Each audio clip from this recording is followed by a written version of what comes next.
Shalom. Orot HaTeshuvah, chapitre 14, paragraphe 11, Yud Aleph. מרעיונות כאלה של קדושה ושל תשובה, שלום, שהם מביאים לידי עצבות, צריכים להתרחק לפעמים, שלום.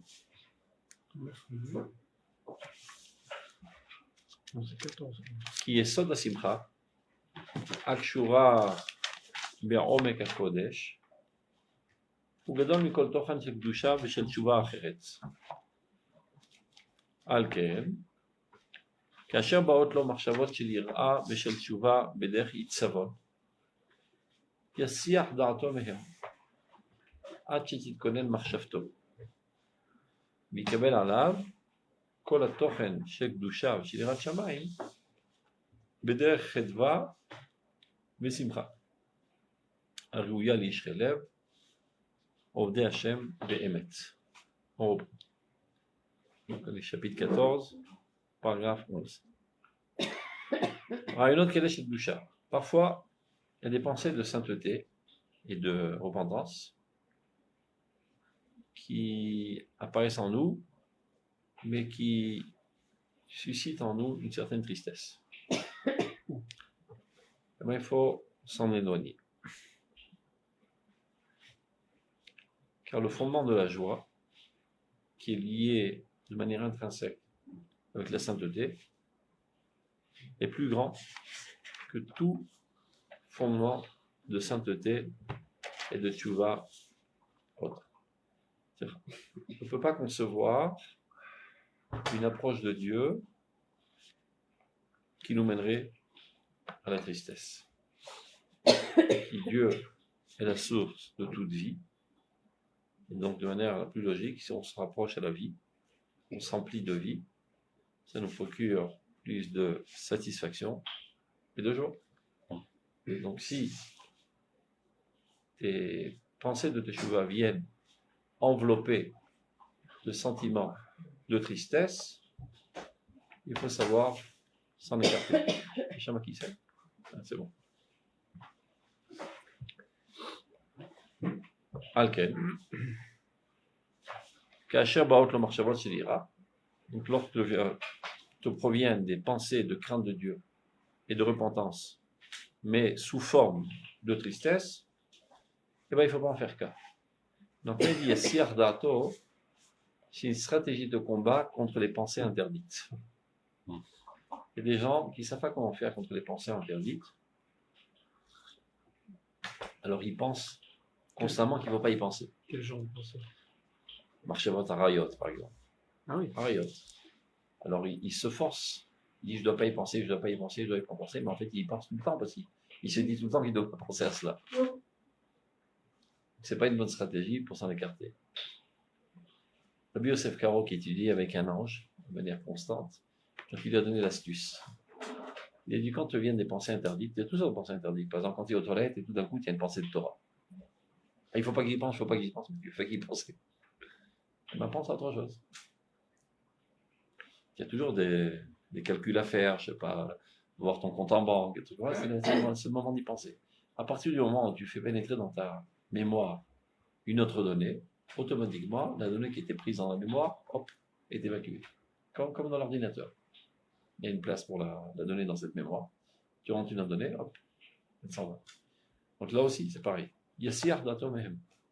Et pas dire non, il ne faut pas que je pense à ça, il ne faut pas que je pense à ça. Tu ne fais que penser à ça, finalement.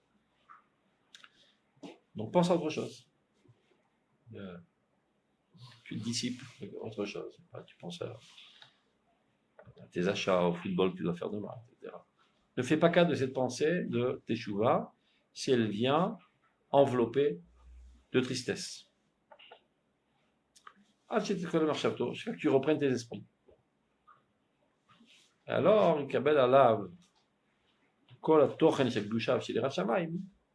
il reprendra après tout le contenu de sainteté et de crainte de Dieu, mais sous forme de chedva et simcha, d'allégresse et de joie, qui est adéquate au Yishrelev, comme il est dit, ou l'Yishrelev Simcha. Les gens qui ont le cœur droit sont dans la Simcha. Ovdei Hashem Bemet. Donc c'est un sujet que le Rav Kook développe à plusieurs reprises, tellement c'est important. On ne va pas dire tous les endroits dans lesquels il parle dans le livre, mais une des piscautes les plus claires, c'est au Pérékret, on va déjà étudier une fois ensemble. Piska Yudbet, regardez. Pérékret, Piska Yudbet, c'est la page 100 mètres dans ce livre. Vous le trouvez?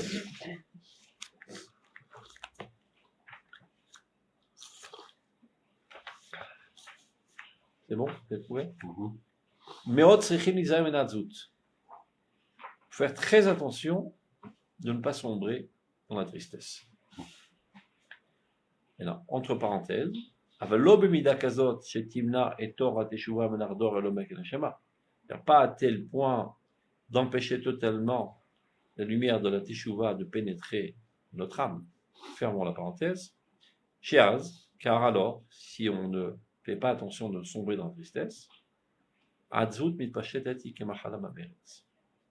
la tristesse se propage dans notre personnalité comme une maladie, le contraire de Bénin, comme on dit, Bénin.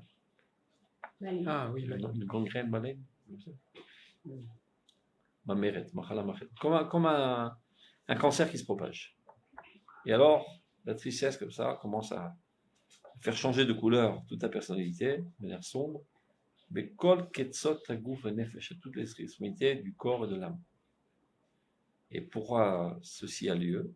Tout simplement parce que le péché fait mal au cœur. Il y a des remords, tu ne te sens pas bien dans ta peau quand tu es péché. Donc c'est normal que ça risque de te faire tomber dans la tristesse. Et ceci entraîne que la tristesse devient Ezrach, citoyen essentiel du pays. Ça veut dire, pour l'instant c'était un invité, et elle devient le citoyen essentiel de ta personnalité. Tu deviens totalement tristesse. D'un petit bobo, ça se transforme au fait que tu sombres totalement dans le désespoir. Ça arrive très souvent chez les bébés, on les comprend, ils se font piquer une petite épingle, une goutte de sang, ils commencent à chialer, pleurer, etc. C'est la fin du monde. Parce qu'il est totalement concentré dans le petit bobo. Attends, je te dis, c'est comme ça, il y a encore une place.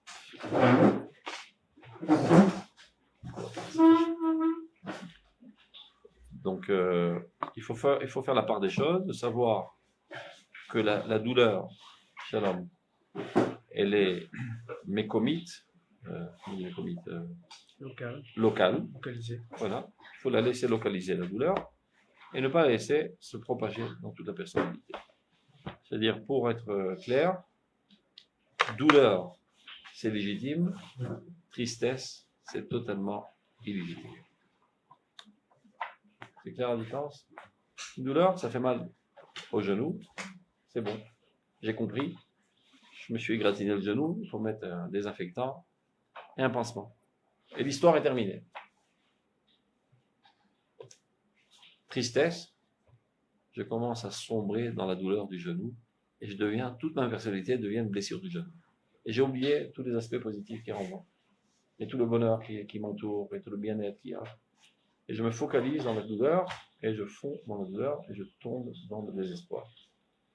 Le désespoir, c'est la tristesse, dit le Zohar, c'est le nid de l'impureté. Il n'y a rien de positif. Dans toutes les autres choses, même qui ont une apparence négative, à la source, il y a quelque chose de positif qui a mal tourné, qui a été déraillé. La tristesse, qui en fait est se laisser mourir, se laisser sombrer dans le désespoir, c'est de renoncer à la vie. C'est la mort. Mais la mort, c'est tout. Hein. Il y a des moments tout de même où on doit éprouver normalement de la tristesse. Non, de douleur. Dans le deuil, par exemple. J'enterre mon papa avec joie. Et je suis très, très douloureux de la... non, pas de la perte, mais un nitouk. La séparation. C'est comme si que j'ai pas... ton fils est allé habiter en Amérique. Ça, on va plus le voir. Mais il n'y a rien de mal qui lui arrive. Il va devenir un super ingénieur, il va bien se développer dans sa vie. Le seul problème, que j'ai plus de contact avec lui. Mavet, c'est pas une catastrophe. Rav Kook, il en parle dans Ruach HaKodesh. Sheker Sheba Mavet. Le mensonge de la mort. Les gens qui ont une approche très matérialiste, ben, quand le corps disparaît, ils ont l'impression que tout est terminé. Mais quand tu as vécu toute ta vie dans une approche spirituelle, ou il lamden ou la mout, ou il nargen ou la mout, on dit dans le pasuk. On s'habitue à mourir. La mort, c'est pas la fin du monde. En fait, c'est un mensonge. C'est un mort à soi. Hein? C'est un mort à soi, mais De la tout mort le des monde. autres. Même encore. Même La pour mort des l'autre. autres, c'est difficile. Là, les gens se trompent. C'est pas possible de La pas veloute, être- la veloute, j'explique. La veloute, c'est pas pour le mort. Le mort, il n'a pas besoin de ta veloute. C'est pour nous. C'est une réhabilitation psychologique à la vie. Tu reprends tout de suite la vie, tu risques de mal tourner. Assis-toi pendant 7 jours, fais décanter la douleur, tes copains viennent t'embrasser, t'enlacer, te réconforter. C'est un remède psychologique. Ben afkamida l'alacha. Supposons qu'il y a quelqu'un qui est un vieillard qui a déjà 90 ans. Et son frère qui a 70 ans, il est mort. Pas besoin de lui raconter. Pourquoi lui causer des douleurs? Il n'a pas vu de toute façon depuis 40 ans parce que lui il habite en Amérique, lui en France. Quel intérêt de lui raconter, de lui rajouter des douleurs dans sa vie? Ouais, la veloute. Il n'en a pas besoin, lui, la veloute. La veloute, c'est pour toi. Et si tu ne sais pas, donc il n'y a pas de veloute. Pas besoin de lui dire. Tu risques de le tuer avec la souffrance. C'est pourquoi faire? À quoi ça sert? Alors, il prend pas le deuil. Le deuil, c'est pas pour lui. Oui, mais c'est pour moi. Oui, mais dans la Non, mais s'il ne sait pas, il ne prend pas. Oui, mais toi, tu fais une avéra quand tu lui dis Non. pas. Non, non. Puisqu'il ne sait pas. Non, c'est pas obligé de lui dire. Pourquoi lui créer une douleur? Ça. Les gens ont mal interprété le deuil. Ils croient que c'est pour l'âme. L'âme, elle se débrouille très bien sans toi. C'est d'accord. Celui qui pleure pas quand il perd un proche, il n'est pas normal. Le fait de pleurer, c'est une manière d'exprimer ta douleur. Et il faut pleurer. Donc, il y a des gens qui veulent se la jouer très fort. Alors, pendant le deuil, ils rigolent, ils servent le café à tout le monde, etc. Après que tout le monde s'en va après 7 jours, ils sont dans la détresse. Donc il faut exprimer la douleur. Pour extirper le mal, pour ne pas que tu sombres dans la tristesse. C'est clair? Ne te la joue pas King. Tu as une sensibilité, c'est tout à fait normal que quand tu perds quelqu'un de cher, que ça te fait mal. Donc exprime-le de manière la plus libre, sans frime. Pleure. C'est pas une honte de pleurer, il y a des gens qui ont honte de pleurer. David Ameller, qui était un super vaillant soldat, comme on n'en a jamais vu un autre. Pourtant, il dit, Ani mitati archi MC. Tous les soirs, mon lit est mouillé de larmes. C'est quelqu'un qui pleurait énormément. Le pleur purifie, parfois. Vous savez, c'est pas une honte de pleurer. Au contraire. Mais ça n'a pas de rapport avec la tristesse. C'est tsar. Si on veut chercher la terminologie exacte, tsar ve'atzvut. Tsar, c'est une douleur. Tu n'es pas un fakir, quand on te pique, ça fait mal. Ne dis pas non, j'ai pas mal. Tu sais, tu as mal. Et pleure, et hurle aussi, tu as mal. C'est bizarre comme bon. Mais ce n'est pas une raison encore de sombrer dans la tristesse. Parce que tout le mal que tu es en train de vivre maintenant n'est que local. Bon, Rachel, tu es encore marié, tu as des enfants, tu vis en Eretz-Israël, tu étudies la Torah, tu fais plein de choses extraordinaires. Et il y a un petit problème. Ou un gros problème. Mais ce n'est toujours qu'un problème. La vie est bien plus grande que tous les problèmes. Je pense qu'il faudrait dire plutôt la dépression, alors, plutôt que la tristesse. C'est ça ce qu'il veut dire. Zatzvut. Kena den savut avec le rasoir. C'est le nid de l'impureté. Il n'y a rien de positif en elle. C'est la raison pour laquelle que dès que tu la vois apparaître à l'horizon, tu prends ta mitraillette et tu tires à bout portant en automate. Ne laisse pas un bribe de pensée, de tristesse t'approcher. Jamais. Reste toujours dans toute ta puissance et dans toute ta joie. Et c'est la seule manière de combattre. Si un soldat il est démoralisé, il ne peut pas aller au combat. Il faut qu'il soit fort de corps et fort d'esprit, mentalement parlant. Donc là, tu dois aborder le problème de la faute que tu viens de commettre. Donc tu dois lutter contre ce mal. Mais si tu es déjà démoralisé et brisé par la tristesse, tu n'auras pas la force de lutter. On peut être triste intérieurement, mais quand même avoir la force. On peut souffrir, pas triste. Je sais pas. Moi, C'est ça la différence. Avec la C'est dépression exactement. que d'aller La- vers la dépression. La différence, C'est la même c'est chose, que en fait. tsar, Quand tu parles de tristesse, Tiens. c'est de dépression. tsar, c'est local, Hum, tristesse, c'est toute la personnalité. global. Ça, Toute la personnalité. Il est interdit que toute la personnalité sombre dans la tristesse. Et autant la mort d'une personne âgée reste raisonnable, puisqu'on sait que l'homme n'est pas immortel, mais autant la mort d'un jeune enfant, est encore plus douloureuse. Oui. Maintenant, Donc, reste à savoir si c'est une raison de se suicider et de désespérer. Ah non. Tout cela reste à comprendre. Est-ce que véritablement c'est une catastrophe? Est-ce que la fin de la vie corporelle est une catastrophe? Est-ce que la vie pour un temps. est un effet chimique des cellules ou bien une entité spirituelle? C'est une catastrophe par rapport à tout ce qu'il aurait pu faire et qu'il ne fera jamais. Non. Ça, c'est les comptes de Dieu. Maintenant, pas toujours. Par exemple, si un soldat est tombé sur le front, c'est pas du tout une catastrophe. Parce que tout ce qu'il aurait pu faire toute sa vie, il n'arrivera pas à 1/1000 du niveau qu'il a atteint en tombant sur le front. Monter directement au niveau de la bouche. Dommage, il aurait vécu, il serait marié, il aurait eu des enfants, il étudiait tout le chasse possible, etc. Continue ta liste interminable, tu n'arriveras pas à 1/1000 de son niveau auquel il s'est élevé en mourant le Kiddush Hashem. C'était une kadosh. Et c'est ça la véritable consolation.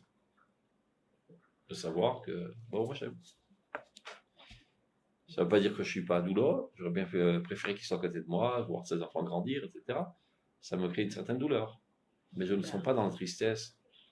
C'est la fin du monde, le pauvre, il n'a rien fait de sa vie.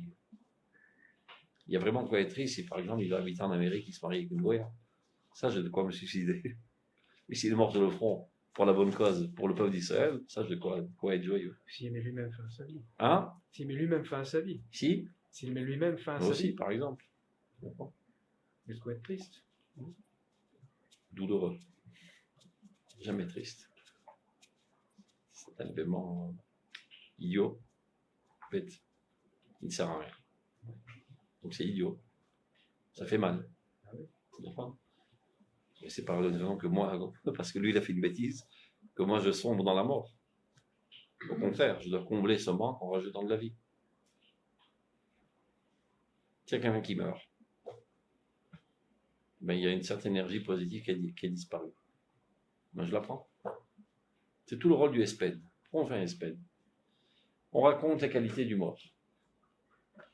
Et on doit être capable, en étant un bon orateur, un artiste de la parole, d'être émouvant et de faire en sorte que les gens aient envie de prendre sur eux ces qualités extraordinaires qui ont disparu. Et donc, en fin de compte, cette énergie ne disparaît pas. Elle se dispatche entre tout le monde. Donc, cette énergie qui a disparu, elle n'a pas disparu. Elle se partage entre tous les gens qui étaient présents. Et donc, cette vie continue. C'est le chapitre du Esped. Donc, on termine juste la pisca à la Yud-Bet, là. Il dit les gorem la tzvut et tazreach. C'est ça le malheur. C'est que la tristesse se propage. À la memirut, à kodachat shel taverat tashtuva. C'est vrai qu'il y a une certaine amertume quand tu fais tchouva. Tu es amer du fait que tu as fauté. Shafalpi sheshba chalaki matzbani même kesh meter. C'est la différence entre le tsar, lui, il ne fait pas la différence terminologique. C'est moi qui l'ai faite, pour que ce soit plus simple. La différence entre la douleur, c'est qu'elle est comme un feu purifiant, alors que la hatzvut, c'est la mort.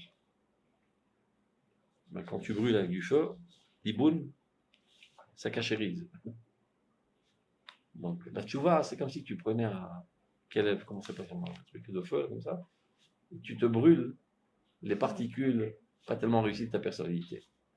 Ça fait mal, mais d'un autre côté, tu as une certaine satisfaction que tu es en train de guérir, de te purifier. Donc c'est accompagné de joie. C'est une douleur accompagnée de joie. Donc tu vas chez le dentiste, il te donne un truc dans les dents, ça fait mal. Mais tu veux super, j'aurais plus mal maintenant, je vais guérir. Donc il y a une certaine joie qui est cachée derrière cette douleur. Metzarfim et Neshama, donc ces douleurs purifient l'âme, marskimota, et la renforcent, à la bassine chez la simcha. J'ai un fondement de joie de savoir que grâce à ce remède douloureux, je vais retourner à la pleine vie. Timide, naturelle et constante, là, qui lui est bien plus adéquat. Donc, on revient à notre Pisca. On était Yudalef.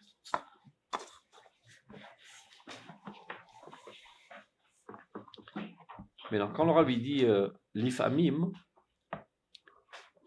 il aurait pu dire sans l'ifamim. Il est avec le Rav. En cela aussi, il ne faut pas être extrémiste. Il ne faut pas être méfounac. Comment on dit ça en français, méfounac? Gâté. De ne vouloir subir aucune douleur. Il y a des gens qui sont préparés à subir aucune douleur. Ben, c'est pas vrai. Des fois, pour la bonne cause, il faut être prêt à souffrir. Il faut mais il faut être prêt à avaler des médicaments amers. Et celui qui n'est pas prêt à avaler des médicaments amers, on ne pourra jamais guérir. Parce qu'on n'a pas une vérité. Pas tous les médicaments sont encore sucrés, encore des médicaments amers. Donc des fois, tu avales la pilule et tu continues. C'est le Rav Kook a dit l'ifamim, c'est un contrepoids contre la chassidoute. Et la chassidoute a mis en évidence, un petit peu hypertrophié, le moment de la simra. C'est pas la chassidoute qui a inventé la simra, c'est marqué dans la Torah. Vaïtar Sameach, tous les malheurs qui nous accablent, c'est parce qu'on n'a pas servi Dieu avec la simra. Il y a plein de psukim. Mais la chassidoute, on a un petit peu trop parlé. Et donc, chaque chose, quand ça sort de sa véritable dose, ça perd sa véritable valeur. Et si ce qui t'intéresse toujours, c'est d'être en sipra, même au détriment de la vérité, de l'idéal, de l'écoute Bachem, ben tu perds tellement. Des fois, pour la découte Bachem, eh ben, tu peux renoncer un petit peu à ton bien-être. Par exemple, être soldat, c'est pas toujours drôle. Ah ben je pense. Des fois, tu es amené à tuer, c'est pas tellement sympa. Et des fois encore plus, tu es amené à te faire tuer, c'est encore moins sympa. Et des fois, voilà, ce soir, tu vas dormir sur ton oreiller. Et nos gentils soldats, ils dorment sous la pluie dans des tentes, dans un temps pareil. Ils sont en train de rentrer sous la pluie. Ils dorment des fois pour les habituer, sans couverture, sans sac chéna et sans pyjama, pour être prêts au combat. Torse nu. Pendant des semaines. Dans le froid. Pour s'habituer, parce que si tu es en temps de guerre, ben, tu n'auras pas ton édredon avec toi, etc. Tu dois t'habituer à toutes les situations. Donc, par l'amour de la bonne cause de sauver le peuple d'Israël, il est prêt à souffrir. Ça lui fait mal, mais il est joyeux. Vous voyez qu'il n'y a pas aucun rapport entre la douleur et la tristesse. Il est très heureux de servir la nation, bien qu'il claque des dents, il a mal au dos, il a mal aux pieds, il ne dort pas la nuit, etc., etc. Donc une vie de galère. Donc il faut être prêt à prendre la potion amère pour la bonne cause. C'est pour ça qu'il dit l'ifamine, pas trop exagéré aussi dans cette volonté de toujours être en sipra et en béatitude totale, etc., etc. Au Data Hashem, des fois, il te dit, tu sais, ton fils que tu adores, il lui couper la gorge. C'est pas très drôle de couper la gorge à ton fils. Avant la vie, il est prêt. C'est pour ça qu'il faut comprendre ce que veut dire la simcha dans la Torah. C'est pas forcément ce qu'on c'est pas rôle de doute. C'est pas la rigolade. Voilà, c'est ça. Okay. C'est pas faire la fête, comme on dit. C'est éclater. C'est une satisfaction interne, très forte, qui donne un sens à ta vie, une raison d'être et une simra constante. Il y a des gens qui sont en tristesse constante. Ça s'appelle le Sheol. Sheol, c'est la tombe. Le Sheol, c'est la même racine que Sheela. C'est la question par excellence. Pourquoi je vis? Quel sens y a-t-il à ma vie? Et ça me dévore de l'intérieur. Ça, c'est la tombe. Il y a des gens qui sont enterrés dans la terre, d'autres qui sont enterrés dans leur corps. Les pauvres. quoi le problème de se poser la question pourquoi il est beau? Alors, si tu trouves une réponse, c'est bon. Il se pose la question constamment parce qu'il n'a pas de sens. Donc, il se traîne tous les jours. Boulot, métro, dodo. Il faut gagner de l'argent pour manger, il faut manger pour gagner de l'argent. Il faut mettre de l'argent de côté pour aller en vacances. Il faut aller en vacances pour bien se reposer, pour mieux travailler. Et tu tournes toute ta queue pendant toute ta vie. Et tu te demandes à quoi ça sert.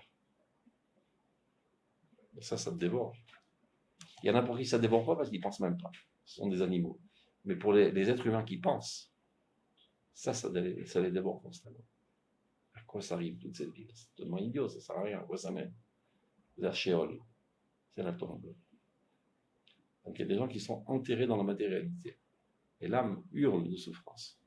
Parce qu'elle n'a pas de possibilité de s'exprimer dans ce corps qui l'enterre. C'est-à-dire, les simpras, c'est exactement le contraire. Quand il y a un sens dans ta vie, tu es en simpra constant, bien que des fois, tu n'as pas de quoi manger, tu n'as pas de quoi dormir, tu as mal de peau, tu es mal d'âme, peu importe. Par exemple, le jour de ton mariage, tu es très heureux, tu danses comme un fou et tu as les pieds en compote. Mais qui c'est qui pense au pied le jour du mariage? Ils attendront, après ils iront prendre leur douche. Je ne suis pas esclave de mes douleurs corporelles. C'est moi qui gère mon corps et pas mon corps qui me gère. Parce que je suis attaché à un sens. Donc quand il y a un sens à ta vie, toutes les autres choses n'ont aucune importance. Quand tu auras le temps, tu t'en occupes pas. C'est pas lui qui va gérer ma vie. Top, Yudbet. Yesh, Itzavon Penili. Sheba Margashat Alikouy Yanishpati. On va traduire déjà.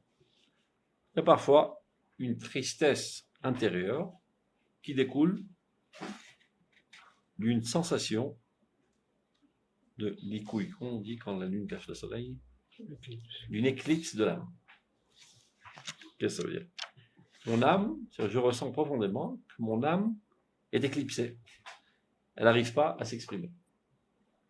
En fait, c'est mon âme qui est attristée et elle émet des messages de détresse qui arrivent à ma conscience et qui me rendent en angoisse.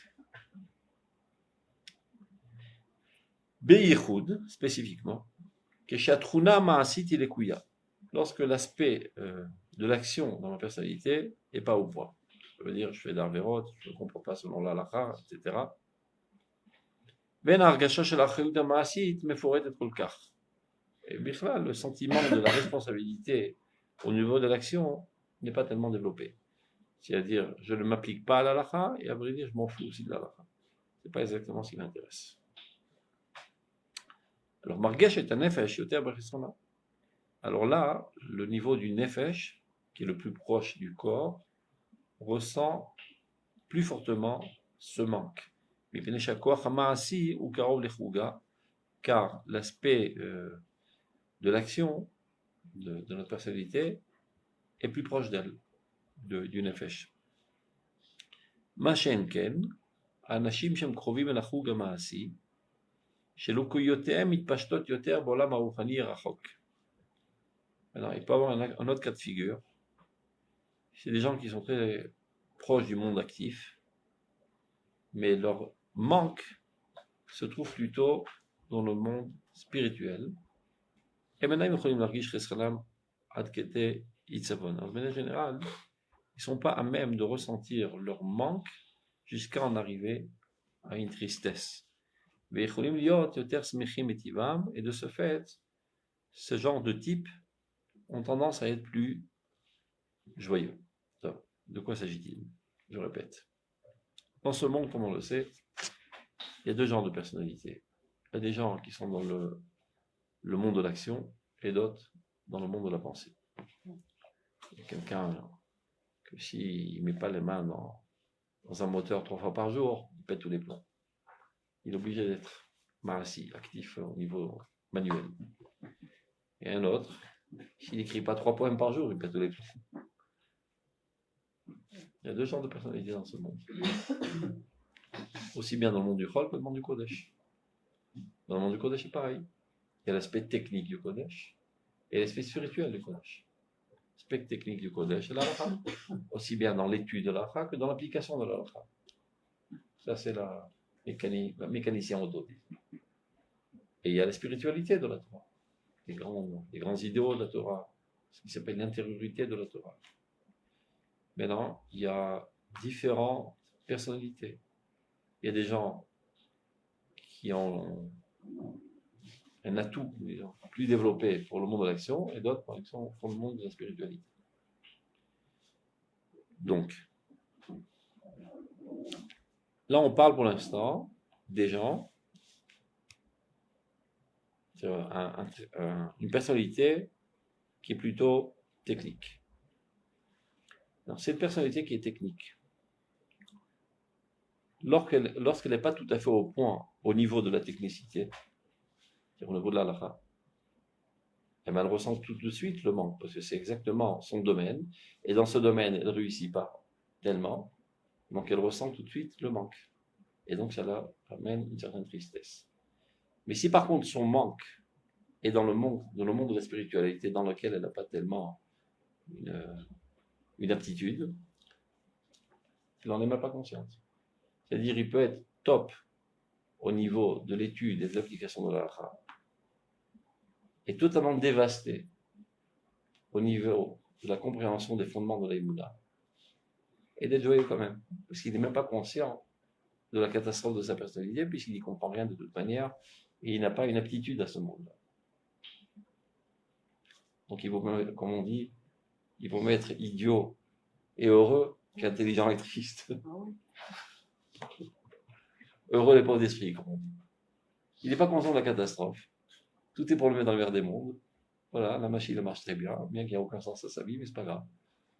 Techniquement parlant, il se sent bien dans sa peau. Donc on reprend. Là, on est dans le premier cas de figure. Il s'agit de quelqu'un qui a une aptitude pour le monde de l'action, mais il n'est pas au point de l'action. Ni il a bien étudié la halakha, ni il a bien appliqué la halakha, donc il se sent mal dans sa peau. Et le fait qu'il ne s'y connaisse pas du tout dans le monde de la Emouna, ça ne le dérange pas trop, parce que de toute manière, il n'a pas d'aptitude, il n'est même pas conscient que ça existe, ce monde-là, donc il ne ressent pas le manque et le fait que son âme est dévastée. Donc il n'est pas attristé, il est joyeux, il est bien dans sa peau. Omnam, maintenant un autre cas de figure. Mishelikuyav amaasim nogim lelibo, ushifotav envuchliot adirot. Maintenant un autre cas de figure. C'est quelqu'un qui, au contraire, a des aspirations très spirituelles. Il est né comme ça. Ce qui le fait flipper dans la vie, ce sont les idéaux les plus hauts, les plus spirituels. Et au niveau de l'halakha, il n'est pas tout à fait au point. Et bien lui, vu qu'il a une aptitude pour la Emouna,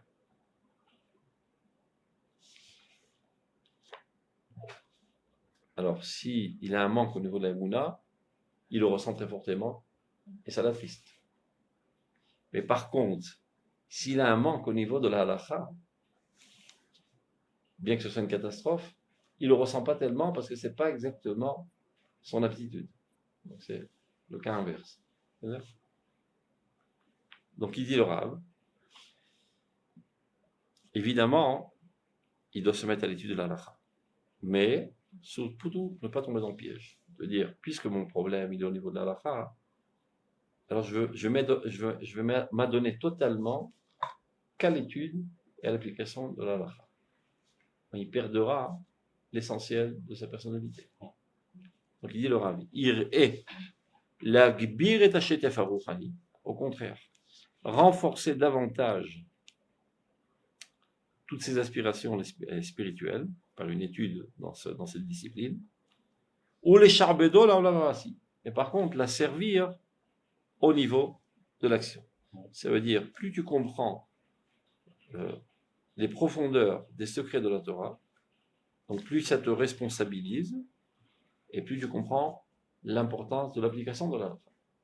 Et c'est ça qui va te motiver à t'appliquer davantage dans la halakha. Surtout ne te gourre pas de dire, puisque mon problème est au niveau de la halakha, alors je vais mettre tout le paquet dans l'étude de la halakha. Non, ça ne va pas te motiver, parce que tu n'es pas conçu de la sorte. Toi, ce qui t'anime, c'est l'étude de l'Emouna.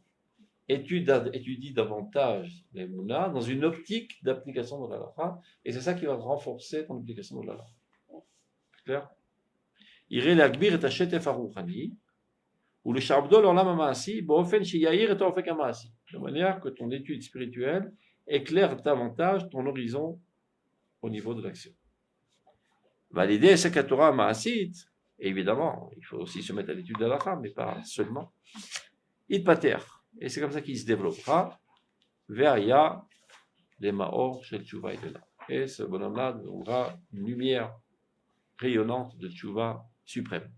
Shitaken atakon, qui pourra tout réparer, aussi bien pour lui que pour son entourage. Et achaim ha'maasim ve'inuim be'achad. C'est comme ça qu'il arrivera à réparer aussi bien ces aspects au niveau de l'action qu'au niveau des aspirations spirituelles. Mais là, il s'adresse aux hommes.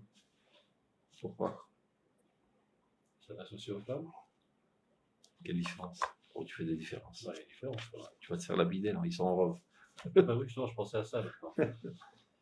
Non, pourquoi tu penses qu'il y a une différence? Ouais, il y a une différence. Les femmes aussi doivent étudier la halakha. Les femmes ne doivent pas étudier la Gemara.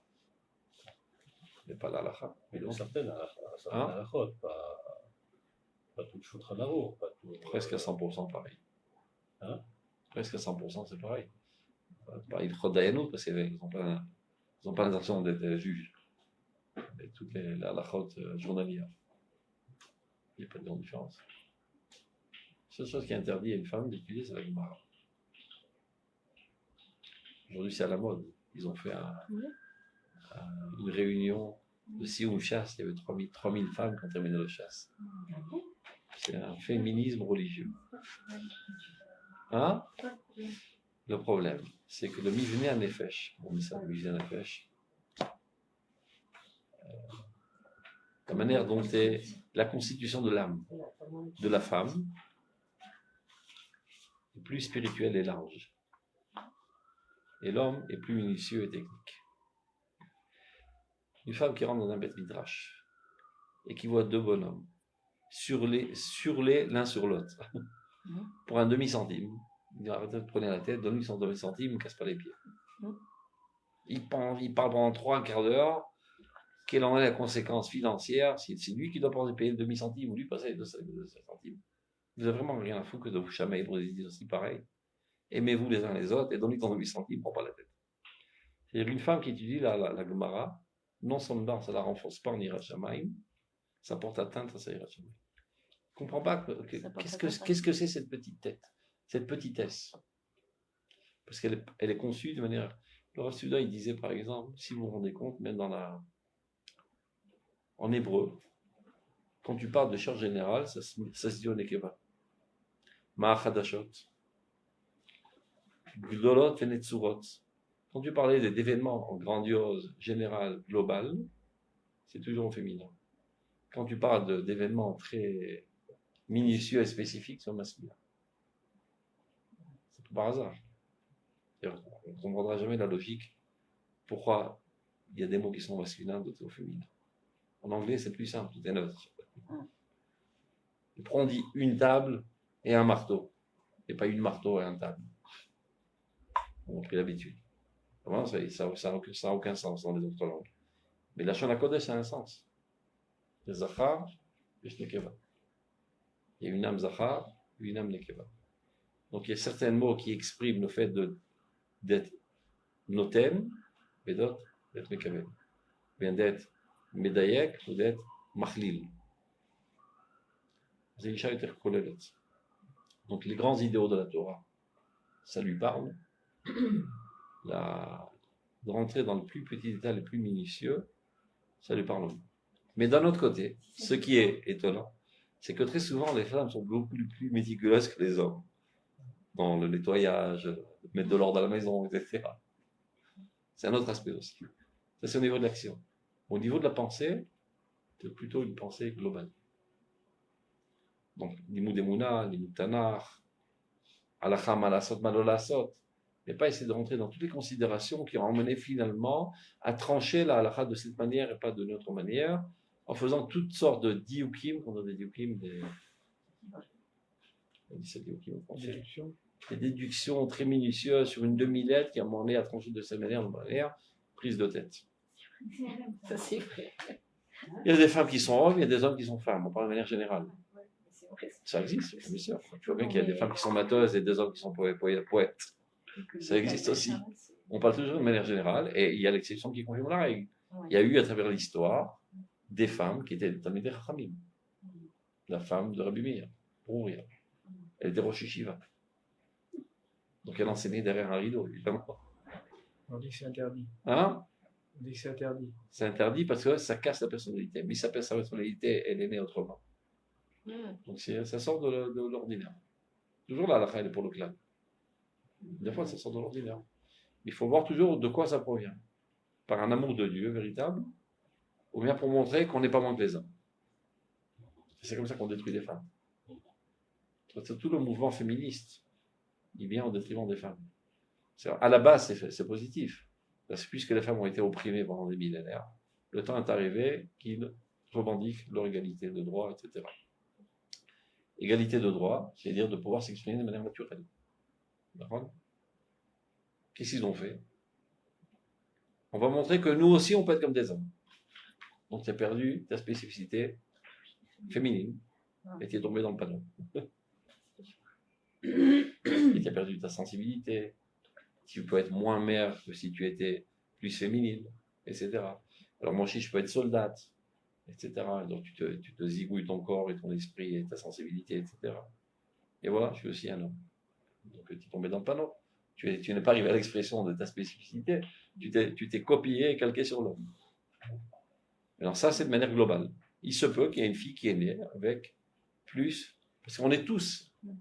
On a des hormones masculines et féminines. Le fait qu'on ait des hormones, ce n'est qu'une projection du fait que notre âme aussi a des tendances féminines et des tendances masculines. La différence, c'est que l'homme a un plus grand pourcentage de tendances masculines que féminines et la femme le contraire. Mais des fois, de manière innée, c'est inversé. Ça arrive. Ben non, si elle est comme ça, elle doit se connaître. Donc, si ce qui lui donne satisfaction, c'est de s'occuper des petits détails, eh ben qu'elle s'en occupe. Et si l'homme, il est un petit peu féminin sur les bords, qu'il les pente, sans être femme-lettre, qu'il a des tendances plus larges et plus spirituelles, etc. Il préfère être philosophe et poète qu'être mécanicien auto. C'est légitime aussi. Okay.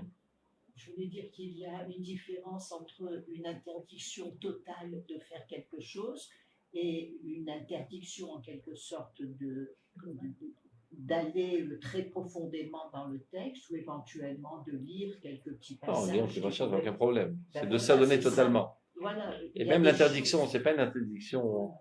C'est comme par exemple marqué Goy Shalamat Torah Chayav Mita. Un goy qui étudie la Torah, il est Chayav Mita. Un goy qui étudie la Torah, il est passible de mort. Ça ne veut pas dire qu'on le tue au Beth-Din. C'est-à-dire que c'est une nourriture qui le détruit. C'est pas adéquat. Dans cette optique, il dit que il est interdit à une femme de tuer la femme. Ça la détruit, ça la tue. À moins que ce soit le contraire. Elle est bâtie autrement. Brouria, elle est bâtie autrement. Elle, ça la construit. Puis ce fameux goy, ça peut l'amener à une conversion. On ne sait jamais. Ça peut aussi. S'il a déjà une attirance vers le judaïsme, évidemment qu'il peut étudier la Torah. Ça peut aussi faire. Mais Stam, tu prends un goy qui n'a aucune intention de prendre le judaïsme. Nous, on ne cherche pas à faire des guéris dans le peuple d'Israël. Nous ne sommes pas un peuple missionnaire. Le rôle du peuple d'Israël, c'est d'enseigner à toute la nation quelle est leur véritable nature et d'exprimer leur nature. Et pas de tous les calquer sur le peuple d'Israël. Mais dans les guéris, pour l'expliquer à plusieurs reprises, c'est pas comme on traduit mal en français une conversion. Conversion, c'est de convertir des dollars en euros. Il y avait des dollars, c'est devenu des euros. Guérim, c'est de déceler la véritable nature. C'est des gens qui avaient déjà une nature juive, qui avaient une âme juive. Et par les secrets de Dieu, il s'est fait que cette âme a atterri dans une ovule fécondée dans le ventre d'une goya. Pourquoi ? Dieu sait ce qu'il fait, peut-être pour enrichir Knesset Israël d'atouts importés qu'il n'y avait pas dans le peuple d'Israël. C'est ça ? Donc ils se sentent mal dans sa peau, c'est le cas de le dire. Sa peau n'est pas sa peau. Il ressent une attirance très très forte dans le peuple d'Israël. Et c'est pour ça qu'on dit Ger Shilgayer, la façon de Ger Shilgayer. Un converti qui s'est converti. Mais il était déjà converti, mais il s'est converti maintenant. Ger Shilgayer. Il a toujours été guerre en fait. Et maintenant, il a fait juste l'acte formel pour entrer formellement dans le Israël, mais il a toujours été Israël. C'est pas qu'à un certain moment il est devenu juif. Parce qu'on ne peut pas changer de nature. On ne peut pas transformer un chat en chien. En fait, ça a toujours été un chat déguisé en chien. C'est un chat qui aboyait mal, il faisait miaou, waouh, il sentait mal dans sa peau. Un jour, il dit miaou comme il faut. On lui a appris à exprimer sa véritable nature. Et donc, mais si il prend une nourriture non adéquate à sa nature, ben ça le tue. Comme un petit enfant, tu lui donnes un steak, ben ça le tue. Il n'y a rien de mal dans le steak, c'est très bien le steak. Supposons que c'est bien la viande. Mais à son âge, c'est une surnutrition. Donc la Torah est une surnutrition de l'égoïsme. Alors, Betsura Domaxat, la Gemara est une nutrition non adéquate aux femmes. Nutrition spirituelle non adéquate aux femmes. Mais de toute façon, c'est une discussion miuteret, superflue. Parce qu'il y a assez de quoi étudier pour toute l'éternité. C'est-à-dire ce que les femmes doivent étudier, elles veulent que tous les hommes, pendant toute leur vie, ont le temps de l'étudier. C'est tous les Sifrei Mouna, tous les Avar, tout l'Alacha, Sifrei Moussar. C'est une bibliothèque de 100 000 livres, moi, déjà. Donc, quand ils auront terminé tout ça, on reverra qu'on leur proposer. Donc, si elle étouffe, elle ne peut pas vivre sans étudier la Gemara, et vraiment par sincérité, etc. Malheureusement, ce n'est pas toujours le cas. De la même manière qu'il y a un féminisme falsifié dans le monde Ridoni, aujourd'hui, malheureusement, ça pénètre le monde dati, qui font de tout pour ressembler aux hommes. Et ils perdent leur spécificité féminine. Donc, c'est la famille qui se t'enlève. Boucher seul, il y a des séminaires, elles étudient la Gemara. C'est exactement le mauvais exemple. Ouais. Je sais bien. Et là, il y a eu à Binyan Oumash, il y a quelques jours. 3300 femmes sont venues faire le Sioum Chasse. Ils ont étudié pendant 7 ans et demi de chasse. De tout le monde, ils sont venus. Ils étaient toutes contentes. C'est grave. Ça leur fait plaisir. Pourquoi pas. C'est mieux que, je ne sais pas, tu mets du rouge à lèvres et des boucles d'oreilles. Je ne sais pas. Ça va. Je ne sais même pas si c'est bien d'accord. Top, continuons.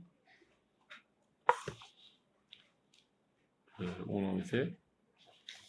On va terminer le paragraphe. Ah, On n'a pas fini. quelle piste on est? Pas de piste. Yuddalet, Yudbet, on n'a pas fini, non? On est Yudbet? On a presque terminé. Ah, Yudbet. On a presque terminé. Donc, Irel Agbi est acheté. Donc, ce genre de personnalité qui a une tendance vers la spiritualité, mais qui a un manque au niveau de l'action, surtout qu'il ne fasse pas de gaffe. De dire, si mon manque est dans l'action, donc je vais mettre tout le paquet dans l'étude de l'action. Non.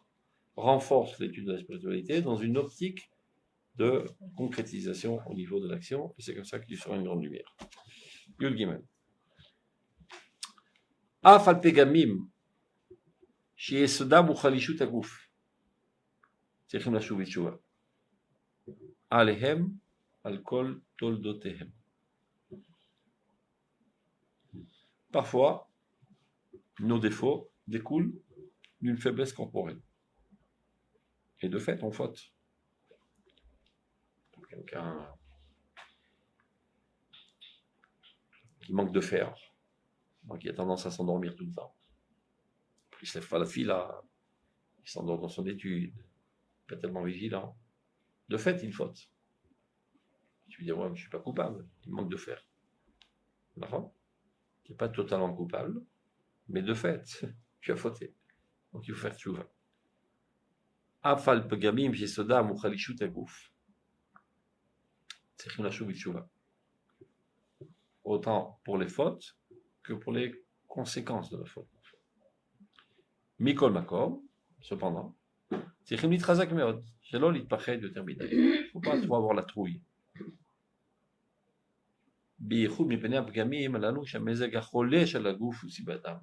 Surtout quand la cause de tes fautes sont une maladie. Donc, il faut faire tchouva, mais pas trop rentrer en stress et trop te lamenter sur tes fautes, parce que tu as On dit ça en mishpatit. Circonstance atténuante. Chez Gvanesh Petar Gadol, les Chesed Elion, c'est-à-dire la bonté de Dieu fait que lo Yachshov Hashem lo avon, Dieu ne considère pas ça véritablement comme un grave péché. Et Masheba Leado Be'ones. Parce qu'en fait, tu en es arrivé à cela par un cas de force majeure. Tu aurais pu te renforcer, c'est même quand tu es malade au lit, tu peux sauter du lit. Mais ça demande bien plus d'efforts. Donc, Dieu est plus magnanime. Ben Mema Shu Bemaase.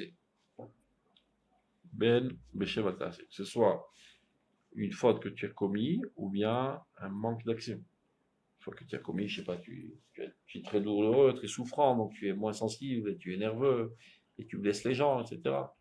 Donc tu as fauté. Mais c'est pas parce que tu as envie de les blesser, c'est parce que tu n'arrives pas à te contenir tellement tu souffres. Ça arrive. Des fois, même toutes sortes de produits, de médicaments qui te rendent nerveux, etc. Ou bien des faiblesses qui t'empêchent d'agir dans le bon sens. Tu dis pas, tu pries pas, tu fais pas la mitzvot, tu es jeté au lit toute la journée, etc.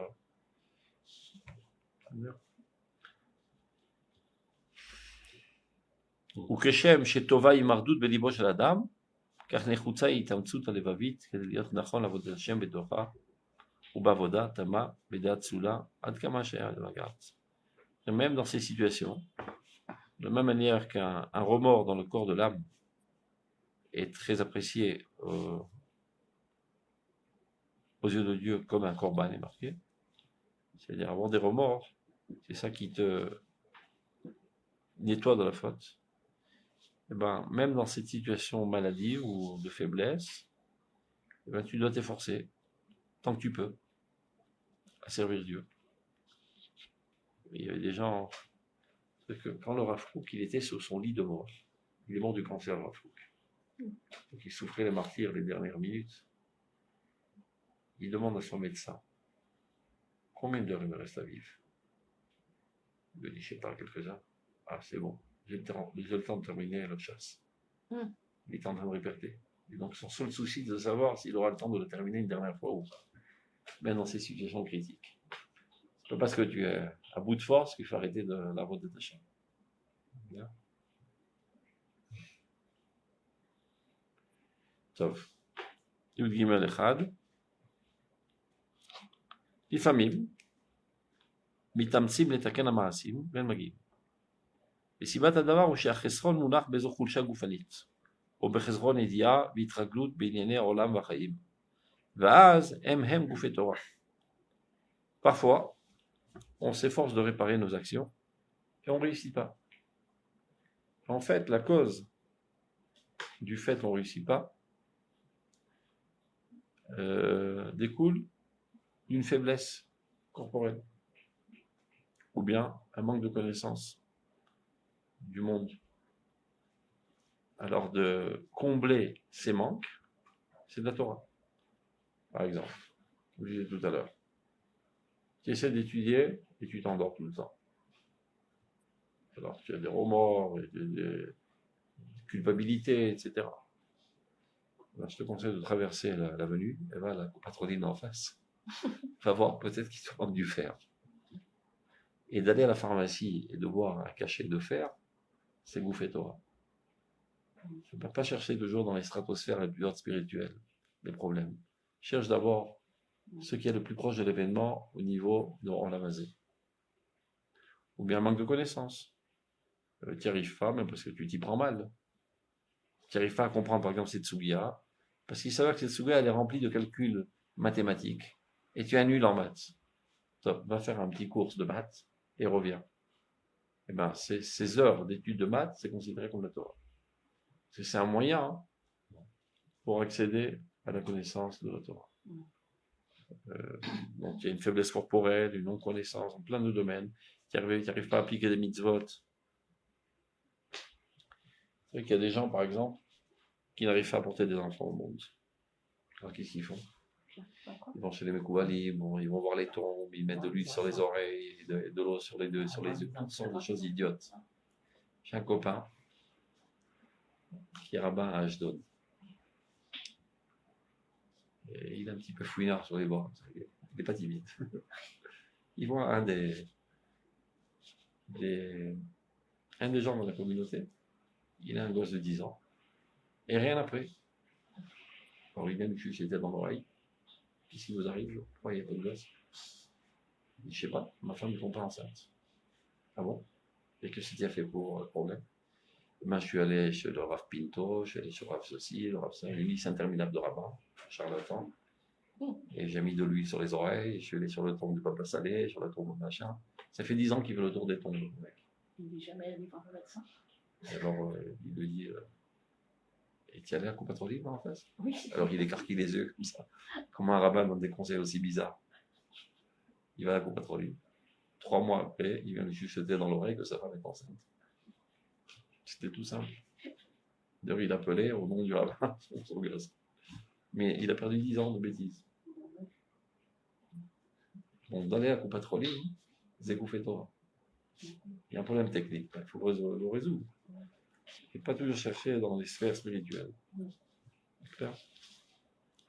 C'est tellement évident, mais il faut le dire, tellement les gens ont la cervelle givrée parfois par toutes sortes de charlatans qui n'ont qu'un seul intérêt que de soutirer le fric des pauvres juifs. Donc ils leur engraissent la cervelle, toutes sortes d'idioties, et les font sombrer dans un obscurantisme total, qui les rend dépendants d'eux. Et c'est comme ça qu'ils les arnaquent pendant 10 ans, 20 ans, 30 ans. Parce qu'un beau jour, ils se réveillent, qu'ils étaient dans une secte, ils se sont fait avoir. Et 30 ans de vie perdue.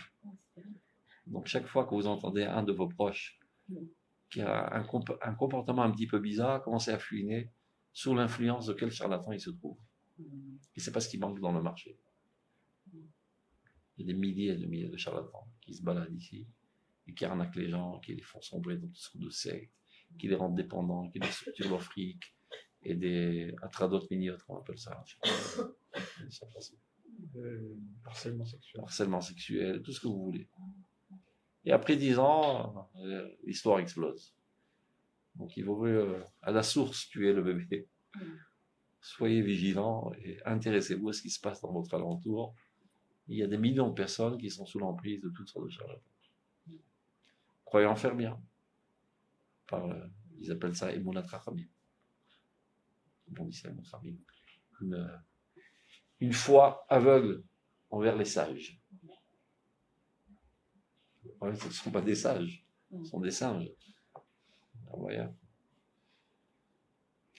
De manière générale, dès que quelqu'un commence à vous demander de l'argent, c'est chachoud, comme on dit chachoud. C'est suspect. Un rabbin qui demande de l'argent, c'est suspect. Pour des brachot. Personne n'a jamais vérifié si ce brachot marche. Mais c'est pas grave. D'abord, tu payes, on verra. Tu viens, on va te faire pidyon nefesh. Tu as une grande maladie, tu me donnes 20 000 shekels, je te promets que tu vas guérir. On va voir après si ça va marcher. Ils leur sortir de fric et les gens, ils sont en détresse, ils sont prêts à tout payer, etc. Ce sont des gangsters, déguisés en rabbin. Donc, solutionner les problèmes de manière rationnelle, toujours. Et si le rabbin ne te donne pas d'abord comme proposition une solution rationnelle, c'est encore plus suspect. Solutionner les problèmes avec les outils de ce monde-ci. Quand il n'y a plus aucune solution, alors aie recours aux sphères plus hautes. Mais pas par fainéantise, tu vas directement vers les hautes sphères. Si tu as fait un accident, on ne commence pas à chercher, peut-être j'ai parlé du Lachon Hara, peut-être j'ai pas suivi les codes de la route, peut-être j'ai pas vérifié mes freins. Et du fait que j'ai pas vérifié mes freins, c'est un péché, je mérite la mort. Alors Dieu me punit, alors quand je freine, ça freine pas, et je rentre dans la voiture d'en face. C'est la cause de tout et le moral, mais ça apparaît dans ce monde, dans une causalité normale physique. Et c'est immoral de conduire sans vérifier tes freins avant de commencer à conduire. Donc tu mérites la mort. Et bien comment tu vas mourir? Quand tu freineras, ça ne freinera pas. C'est pas miraculeux, de toute façon tu n'es pas vérifié. Donc ça va de pair, la moralité et random. C'est pas de monde déconnecté. Là. Mais les gens ont des petites têtes, ont tendance à mettre Dieu en prison et ne lui donner que la place du miracle. Et tout le monde de la nature est un du hasard. Non. Le maître du monde. Toutes les lois du monde sont régies par Dieu. Donc quand tu te comportes conformément aux lois naturelles de ce monde, tu te comportes conformément à la volonté de Dieu. C'est ce qui se cache de cette iska. Zégoufé Torah. C'est pas du bitoul Torah, d'aller solutionner tes problèmes de manière concrète, réelle, de ce monde-ci. Zégoufé Torah. Et je goufé Torah, mais je nishma ta Torah. Ça, c'est le corps de la Torah. Clair? Portez-vous bien.